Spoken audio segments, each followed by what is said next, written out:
Hello friends, welcome to my YouTube channel Anmol learning. आज हम करेंगे 10 फरवरी का करंट अफेयर्स। तो चलिए स्टार्ट करते हैं। ये मेरे चैनल का लोगो है। अगर आपको मेरी वीडियो पसंद आती है या आपको अच्छा लगता है तो प्लीज़ वीडियो को लाइक करें और शेयर करें और चैनल को सब्सक्राइब करें।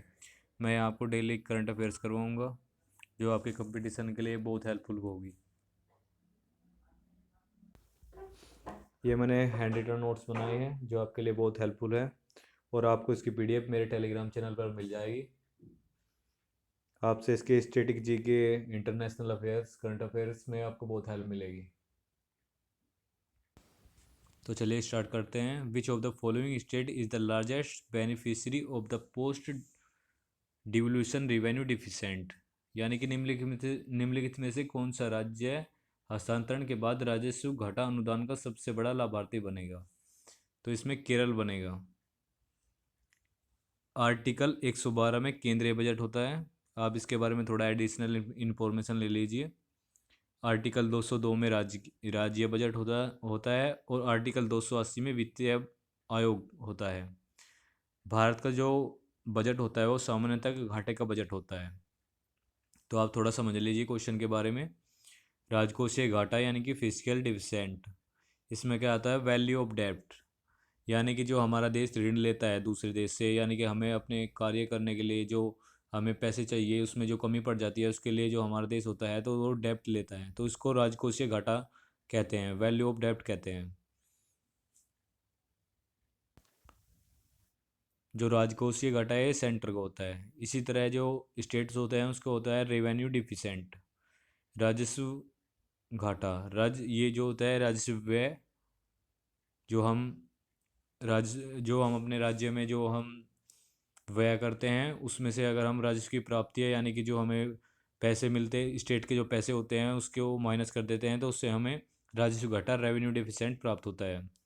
यह सबसे ज़्यादा, यानी कि ऋण के हिसाब से जो सेंटर स्टेट को जो ऋण देगा उसमें सबसे ज़्यादा ऋण तो केरल को मिलेगा और सबसे कम मिलेगा हरियाणा को। इसमें कुल 17 राज्य को इंक्लूड किया गया है। चलिए नेक्स्ट क्वेश्चन देखते हैं। Which of the following institute science institute have created the 2DPA polymer that is lighter than plastic and stronger then steel? निम्नलिखित में से किस संस्था ने 2DPA पॉलीमर, इसका नाम बहुत इंपॉर्टेंट है तो आप इसका नाम याद कर लीजिए, जो प्लास्टिक से हल्का है और स्टील से मजबूत है, यानी कि वह एक ऐसा पॉलीमर बनाया गया है जो प्लास्टिक से तो हल्का है और स्टील से मजबूत है। तो यह बनाया गया है the Massachusetts Institute of the Technology. हाल ही में किस football tournament Africa cup of nation सन 2022 का खिताब किस टीम ने जीता है? Which team recently won the title of the football tournament American cup of the nation 2022? तो इसे सेनेगल ने जीता है और यह सेनेगल ने पहली बार जीता है जो, और इन्होंने इजिप्ट को यानी कि मिस्र को हराकर जीता है। सेनेगल की राजधानी जो है डकार है। डूरंड कप किससे संबंधित है? ये क्वेश्चन बहुत बार आता है आपके कॉम्पिटेटिव एग्जाम में, डायरेक्ट क्वेश्चन आता है कि डूरंड कप किससे संबंधित है। तो यह फुटबॉल से संबंधित है और इसके विजेता है FC Goa, football club Goa.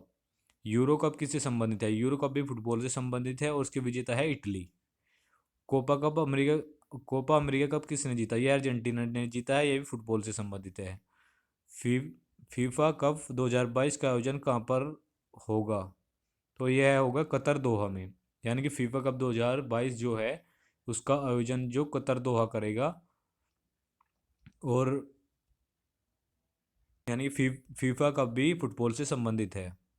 तो यह आपको सारे कप्स याद करने हैं कि कौन सी ये Durand cup, Euro cup, Copa America cup और फीफा कप, ये सब फुटबॉल से संबंधित है। ये कप से कभी कभी क्वेश्चन आता है, डायरेक्ट क्वेश्चन आता है कि कौन सा कप कौन से खेल से संबंधित है, तो आपको ये सारे कप्स याद कर लेने हैं, ये सारे फुटबॉल से संबंधित है। फरवरी 2022 में किसे जवाहरलाल नेहरू विश्वविद्यालय की पहली महिला कुलपति नियुक्त किया गया है? Who has been appointed as the first woman vice chancellor of the Jawaharlal Nehru, यानी कि JNU यूनिवर्सिटी का जो फरवरी में महिला कुलपति बनी है वह है शांति श्री धूलीपड़ी। उन्होंने पंडित जगदीश कुमार की जगह ली है और ये जो जगदीश कुमार है विश्वविद्यालय अनुदान आयोग UGC के अध्यक्ष नियुक्त किए गए हैं। तो इनकी जगह पर शांति श्री दूल्हे पड़ी जेएनयू की नई कुलपति पहली मई कुलपति बनी है, जो पहली महिला कुलपति है। एडिशनल फैक्ट देखेंगे आप, दिल्ली खेल विश्वविद्यालय की पहली महिला कुलपति कौन है? विक्रम महेश्वरी है, और ये भारोत्तोलन यानी कि वेट लिफ्टिंग से संबंधित है।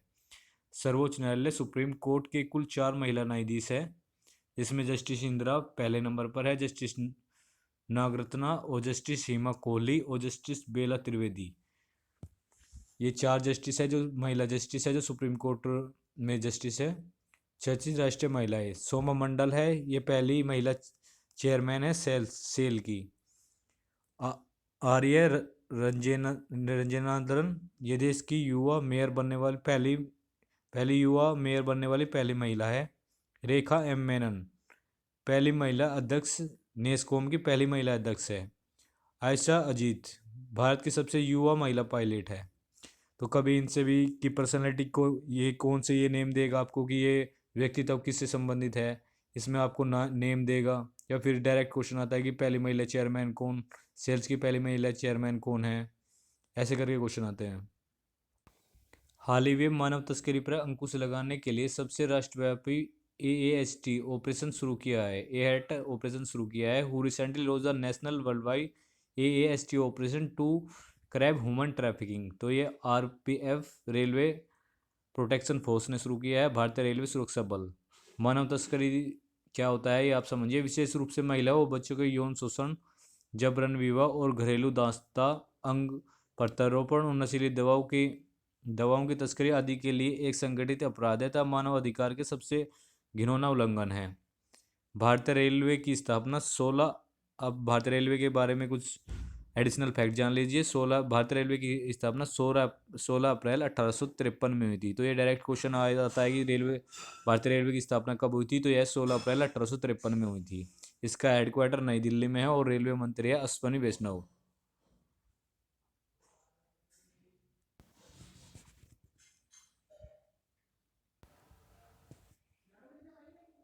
हाल ही में VSSC Vikram Sarabhai space centre के नए निदेशक किसको बनाया गया है? Who has been become the new director of the VSSC recently?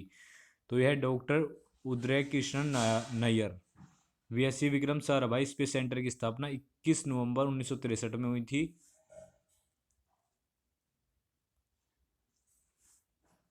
और इसका जो हेडक्वार्टर है त्रिवेंद्रपुरम केरलम। ये जो है VSSC Vikram Sarabhai space centre Thiruvananthapuram Kerala में है। और मूल संगठक जो इसका है ये इसरो है। वैज्ञानिक एवं अनुसंधान संगठन के प्रमुख, तो आप ये कुछ एडिशनल फैक्ट है इनको भी अध्यक्ष को याद कर दीजिए। इसरो भारतीय अंतरिक्ष अनुसंधान संगठन के जो अध्यक्ष है वे है S सोमनाथ। और AEC एटॉमिक एनर्जी कमीशन के अध्यक्ष हैं, परमाणु ऊर्जा आयोग के अध्यक्ष है कमलेश नीलकंठ व्यास। परमाणु ऊर्जा नियामक बोर्ड के अध्यक्ष है G नागेश्वर राव।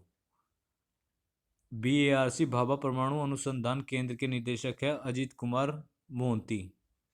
और इसके बारे में आप फैक्ट्स है, और ये एडिशनल फैक्ट्स है जो आपके लिए बहुत महत्वपूर्ण है। भारत का सबसे ऊंचा बांध टिहरी बांध है, जो 260.5 मीटर ऊंचा है। टिहरी बांध उत्तराखंड में भगीरथी नदी पर है। भारत की सबसे बड़ी कृत्रिम झील गोविंद वल्लभ पंत सागर है, जो रिहंद बांध पर है। भारत के सबसे लंबा बांध है हीराकुंड बांध है, और हीराकुंड बांध उड़ीसा के सबलपुर जिले में महानदी पर स्थित है। तो इसमें आप याद रखिएगा कि जो टिहरी बांध है वो सबसे ऊंचा बांध है, ये भगीरथी नदी उत्तराखंड में है। और कृत्रिम झील है गोविंद वल्लभ पंत सागर, और ये रिहंद बांध पर है। और सबसे लंबा बांध है हीराकुंड बांध, जो महानदी उड़ीसा उड़ीसा के सबलपुर जिले में है। मुख्य हीराकुंड बांध जो है 4.8 किलोमीटर लंबा है, और अगर उसकी कुल लंबाई जो है वो 25.79 किलोमीटर है। भांगड़ा और नागल बांध जो अलग अलग बांध है, इसको हम एक में ही कभी कभी हम इसको एक में इंक्लूड कर लेते हैं और उसके बारे में नहीं पता होता है, तो इसलिए मैंने इसे लिखा है। भांगड़ा और नागल बांध दो अलग अलग बांध है। भांगड़ा बांध जो है हिमाचल प्रदेश में है, और नांगला बांध जो है पंजाब में स्थित है। जो हिमाचल प्रदेश के नीचे जो है पंजाब है, और पंजाब में नांगला बांध स्थित है। ये दोनों बांध सतलज नदी पर स्थित है।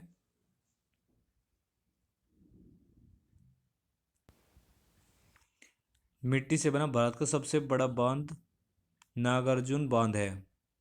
जो तेलंगाना में स्थित है। तो कभी कभी क्वेश्चन ये भी आता है मिट्टी से बना भारत का सबसे बड़ा बांध कौन सा है, तो तेलंगाना है। तो आप इसी से अलग अलग डैम्स को अलग अलग उनकी क्वालिटी के हिसाब से याद कर लीजिए, क्योंकि एग्जाम में हमें इसमें कन्फ्यूजन हो जाता है कि कौन सा है, क्योंकि हम याद तो सारे कर लेते हैं लेकिन इनकी क्वालिटी के जब हम ऑप्शंस देखते हैं, चार ऑप्शन देखते हैं, तो हमें उसमें कन्फ्यूजन हो जाता है। आर्क आकार का भारत का सबसे बड़ा बांध, biggest arc dam of the India है, किडुक्की केरला में स्थित है। भारत का सबसे पुराना बांध तमिलनाडु की कावेरी नदी पर है, जिसका नाम है कलाइनई बांध। हाल ही में कर्नाटक के कबीर के रूप में प्रसिद्ध किस सामाजिक कार्यकर्ता का निधन हो गया? Who which social activist popular known as the Kabir of Karnataka has passed away recently? तो उनका नाम था इब्राहिम सुतार। इन्हें कन्नड़ के कवि के नाम से भी जाना जाता है।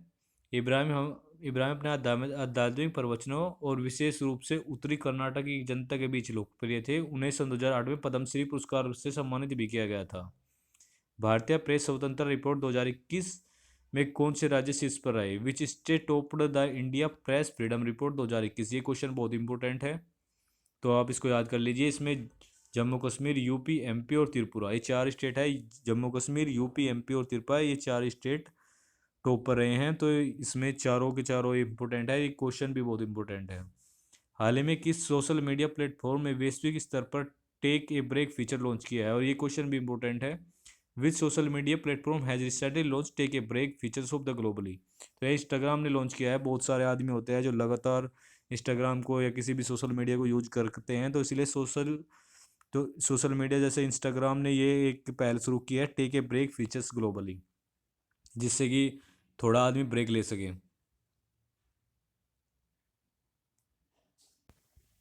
हाल ही में महान गायिका लता मंगेशकर का कितनी वर्ष की उम्र में निधन हो गया है?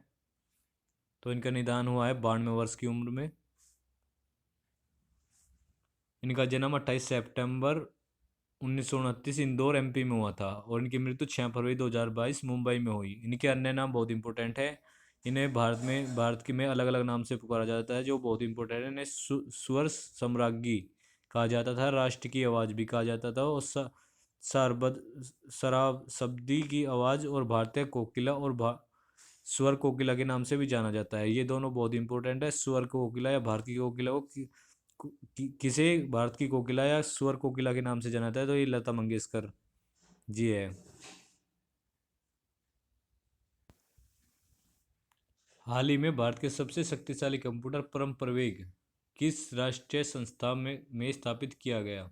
Recently Indian most powerful computer Param Pravega has been stabilize in which national institute? तो ये I I S Bangalore, Indian institute of the science Bangalore में स्थापित किया है। इसकी अक्षमता है 3.3 पेटाफ्लॉप्स पेटाफ्लॉप्स।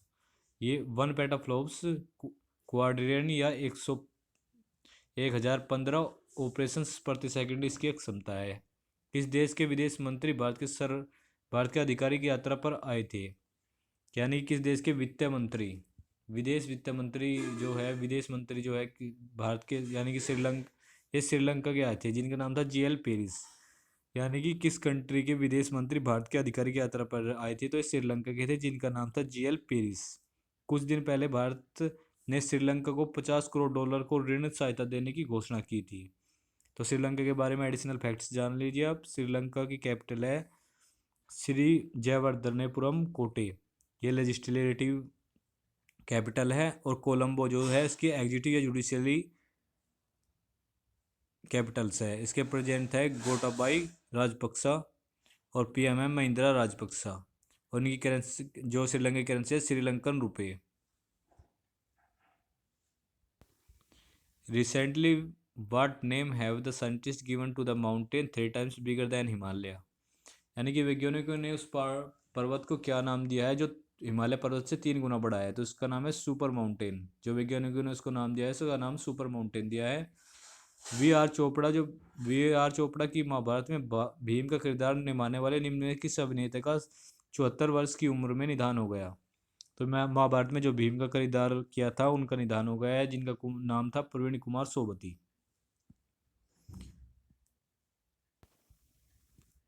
ये कुछ इंपोर्टेंट क्वेश्चन है जो 1 लाइनर टाइप है।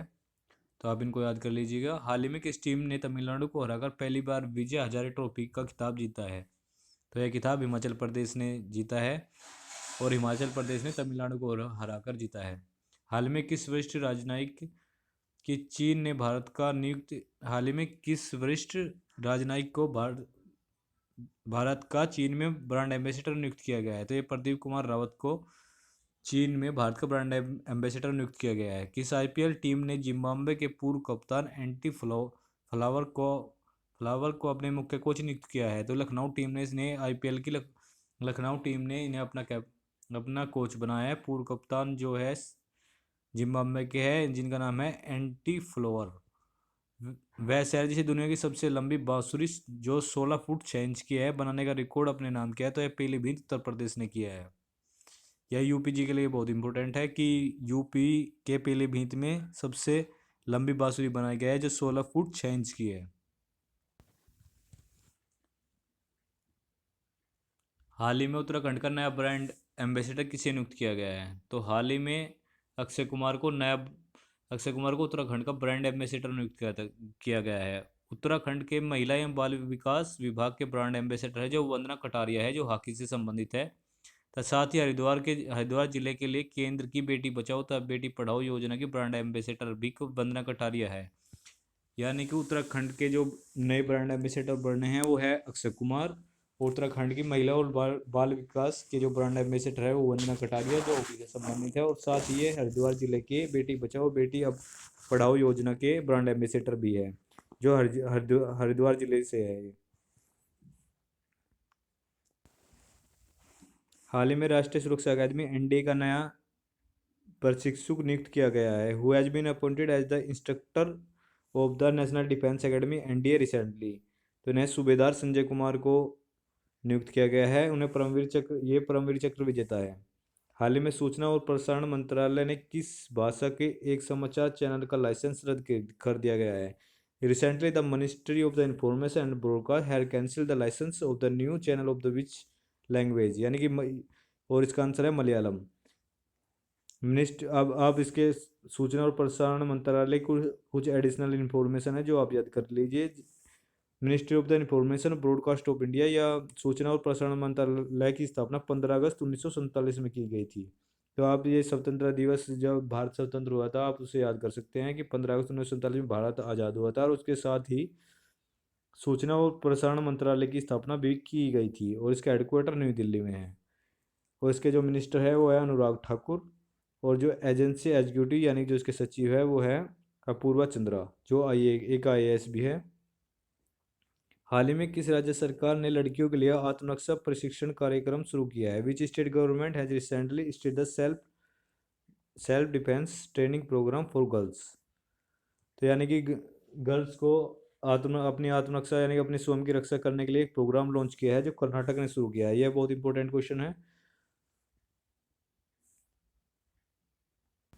तो कुछ इंपॉर्टेंट ब्रांड एम्बेसडर्स है जो आपको याद करने हैं। जैसे उत्तराखंड का ब्रांड एम्बेसडर मैंने अभी क्वेश्चन में बताया कि उत्तराखंड का ब्रांड एम्बेसडर अक्षय कुमार को बनाया गया है। और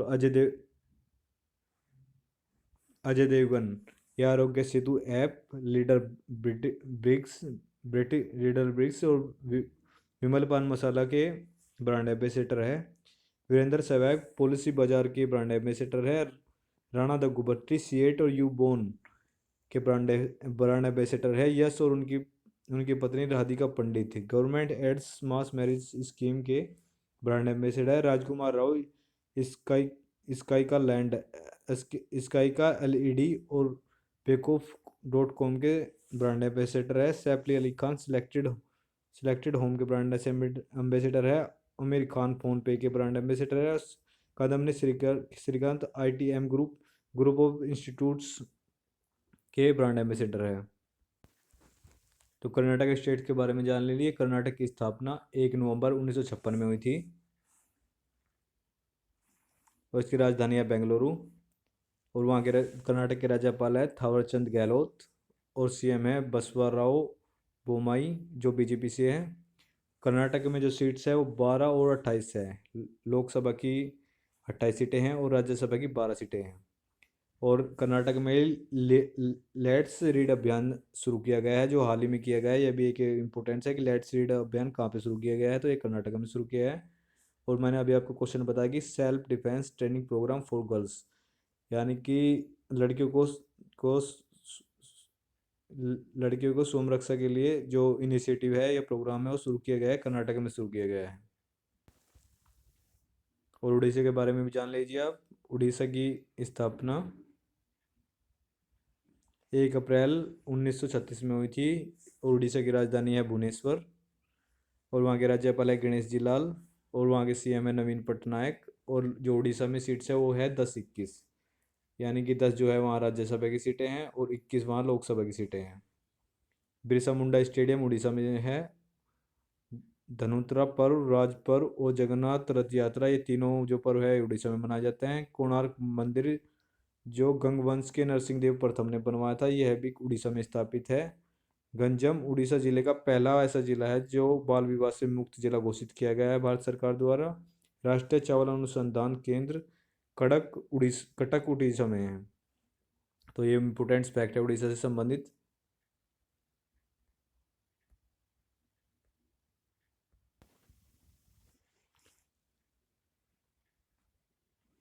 हाल ही में किस राज्य के 7 गांवों ने सांसद आदर्श गांव योजना के तहत शीर्ष स्थान हासिल किया है? Recently, 7 villages of which state have secured the top position under the सांसद आदर्श ग्राम योजना? तो सांसद ग्राम योजना के तहत ऐसा कौन सा राज्य है जिसके 7 राज्यों ने इसमें टॉप किया है? तो ये तेलंगाना है। भारत के टॉप 10 मंडल गांव की लिस्ट में 7 गांव तेलंगाना के हैं। तो ये सांसद आदर्श गांव योजना ये प्रधानमंत्री नरेंद्र मोदी ने 11 अक्टूबर 2014 में शुरू की थी, जो जयप्रकाश नारायण के जन्मदिन पर इसको शुरू किया था।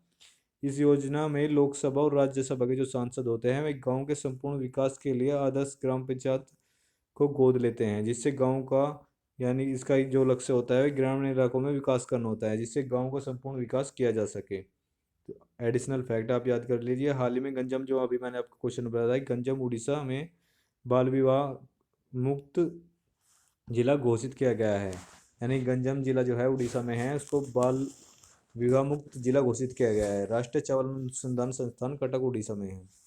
हाल ही में केंद्र सरकार ने किस राज्य में 400 दूरसंचार टावर लगाने की घोषणा की है? Recently which state the central government has announce the setup the 4000 telecom towers? तो यह उड़ीसा में शुरू किया गया है।